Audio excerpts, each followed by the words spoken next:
Good morning! Andito tayo ngayon sa Azure, Pampanga, kung saan ito yung kaganapan nito. Wave pool nila. Ayan. Ito yung wave pool nila dito.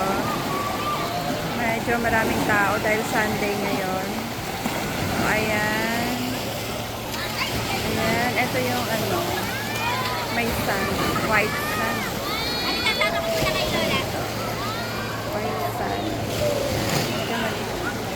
Yan, o diba ang ganda. Pasyal kayo dito guys. 200 per head ang bayad. Hanggang sa magsawa ka na maligo.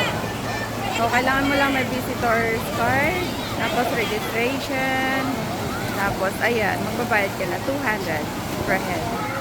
So, may experience mo tong wave nila. Nasa ano na to, 5 minutes na siya lumipas. Ewan ko lang kung ilang minutes to, pero nakaano na ako ng 5 minutes, naka-record na ako ng 5 minutes katagal. Ayan.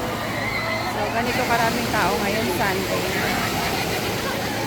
Sunday morning, 8 o'clock. Ayan. Saya-saya nila, diba? Yung mga bata, tuwang-tuwa. Ayan. Dito po yan sa Azure, Pampanga. Gusto nyo mamasyal, madali lang naman, pwede kayo mag-book-in or booking dito. Tapos yung room nila, mura lang din, affordable. Merong family room, merong good for two, gano'n. Basta mag-inquire na lang po kayo.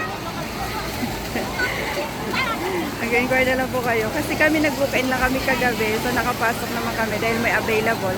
Saturday night, ayan, nakapasok kami, may available. Nag-walk-in lang kami, tinry lang namin. Akala namin hindi pwede. Exclusive lang sila sa booking, hindi naman pala. Pwede kayo mag-walk-in, try nyo lang po kung may available. Makakapag-check-in pa yun. Ayan, tapos pwede na kayo mag-stay ng overnight. Out nila 12 noon. So, ang tagal na nitong wave na to ha. Nasa 7 minutes na. Kasi sa ibang pool, di ba, madali lang. Mga ilang minutes lang. Ito, naka 7 minutes na ako. Pag-record na kasi ako kanina 5 minutes. So, another 2 minutes ngayon. Kaya, ayan, no. Medyo matagal yung wave nila. I-enjoy yung mga tao. Azure, Pampanga. Ayan guys. Ayan. Dito naiiwan yung mga gamit. Ayan. Hindi ko pwede magdala dun sa loob. Ayan. So, ito yung mga bata. Thank you for watching.